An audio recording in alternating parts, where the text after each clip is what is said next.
Berlin, July 9th, 2006, 110 minutes into the biggest game on the planet, and the greatest footballer of his generation, a man who had spent 20 years being ice, just lost his mind in front of 2 billion people. Never believed the story that Zidane just snapped. Because what actually happened in the 5 seconds before that headbutt? That's a story nobody tells you properly. Here's what you need to understand about Zinedine Zidane. This man was not a hothead. He wasn't some street brawler who lost it every other week. He was a surgeon with a football. Calm, precise, almost robotic in his brilliance. But here's the thing about surgeons. They're only calm when they're in control. And on that night in Berlin, something cracked the glass. Zidane had already announced this was his last game ever. He was 34. He'd come out of international retirement specifically for this World Cup. France weren't even supposed to be there. They barely scraped through qualifying. But Zidane dragged them almost single-handedly through Brazil, through Portugal, all the way to the final. This was supposed to be his goodbye, his curtain call, his standing ovation. Instead, it became the most infamous 5 seconds in football history. Let's go back to who Zidane actually was. Born in Marseille to Algerian immigrant parents, grew up in Castellane, one of the roughest housing estates in France. His dad worked nights as a security guard.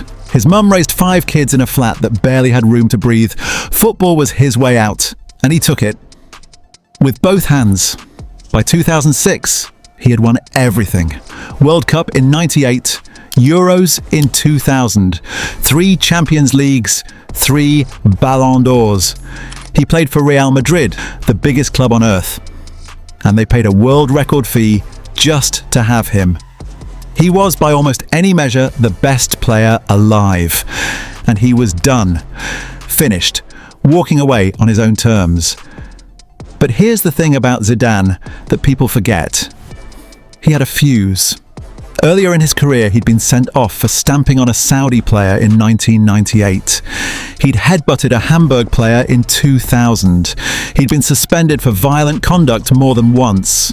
The media had painted him as this Zen master, this untouchable genius. But underneath that smooth exterior was a man who had grown up fighting for respect his whole life. And respect, specifically the respect of his family, was the one thing you did not touch. Now, the final itself. 7 minutes in, Zidane steps up to take a penalty against Gianluigi Buffon, arguably the greatest goalkeeper in the world at that time. And what does he do? He chips it. A Panenka. The most arrogant, audacious, beautiful penalty you'll ever see. It kissed the underside of the crossbar and bounced in. The man was showing off in a World Cup final in his last game. Because he could. France were 1-0 up. Zidane was in complete control. This was going exactly to script.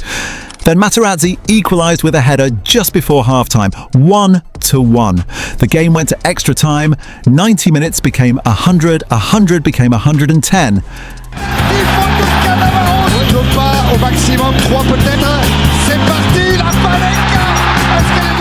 And that's when it happened. Now here's where the story gets interesting, and where most people get it wrong. The media in the days after the final went absolutely berserk.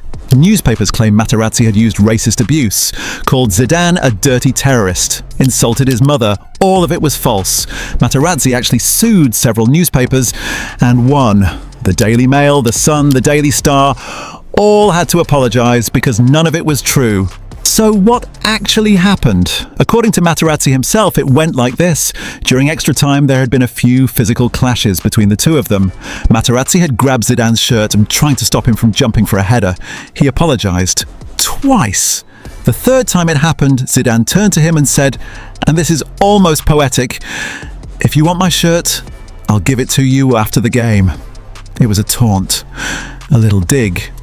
Zidane was basically saying, "You're so obsessed with me, you can have a souvenir." And Materazzi, who grew up playing street football in Bari, where trash talk was basically a second language, fired back. He said, "I'd rather have your sister." That was it. That was the whole thing. 5 words. Now here's where you have to understand something about Zidane's family. His sister's name is Lila. And according to Zidane himself, his family, his parents, his siblings, were everything to Sasha. They were the reason he played, the reason he fought, the reason he got up every morning. He said, "He provoked me by talking about my sister Lila. I'm not proud of it, but it's part of my career. At that time, I was more fragile." In his last game. After 110 minutes of extra time, running on fumes, the weight of an entire nation on his shoulders, and someone just said something about his sister. Now, and this is speculation, but it's the most plausible reading of what happened, in that moment, Zidane wasn't thinking about the World Cup trophy. He wasn't thinking about his legacy. He wasn't thinking about the 2 billion people watching. He was thinking about Lila. He was thinking about a kid from La Castellane who had spent his whole life being told he wasn't good enough, wasn't French enough, wasn't enough, and who had clawed his way to the very top of the world, and some bloke had just disrespected his family. So he turned around and he headbutted Marco Materazzi square in the chest, because in that turn, that slow, deliberate pivot, Zidane made a choice. He knew what he was doing. He wasn't blind with rage. He wasn't out of control. He chose his sister over the World Cup. He chose his dignity, Psolrita, as he understood it, over his legacy. He chose the street kid from Marseille over the global superstar. And here's the brutal, beautiful, heartbreaking truth of it. He said afterward that he doesn't regret it. He said, "I do apologize, but I don't regret my behavior." Because regretting it would mean he was right to say what he said. Think about that for a second. The man walked past the World Cup trophy, but it says the thing he'd spent 6 weeks fighting for, with his head down. He sat in the dressing room and listened to France lose on penalties. David Trezeguet missed. Italy won their 4th World Cup. And Zidane still says he doesn't regret it. The referee, Horacio Elizondo, hadn't even seen it happen. Neither had his assistants. It was the 4th official who spotted it on a monitor near the dugout. He radioed Elizondo, and in doing so, he accidentally became the first person in history to use what we now call VAR. The first VAR decision in football history.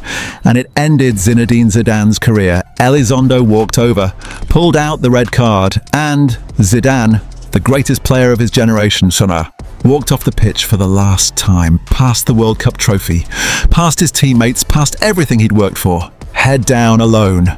Here's what's strange about this story, though. Materazzi, the villain of the piece, has said he never saw Zidane again after that night. He said the headbutt was the last time they were ever in the same room. He's also said he hates that this moment defines him, because it doesn't reflect who he actually is. And Zidane? He went on to become one of the most successful managers in football history. 3 consecutive Champions Leagues with Real Madrid. Universally respected, universally loved. The headbutt didn't destroy him. If anything, it made him more human. Because here's the thing nobody wants to admit. We don't love Zidane despite the headbutt. We love him because of it. Because it showed us that even the most gifted, most composed, most brilliant person on the planet is still just a person, with a family, with a breaking point, with a line you don't cross. And Materazzi crossed it. 5 words, 1 turn, 5 seconds. And the most famous moment in football history was born. This wasn't the only time football showed us something deeper than a scoreline. There's another story just like it on your screen right now, and it's worth every second.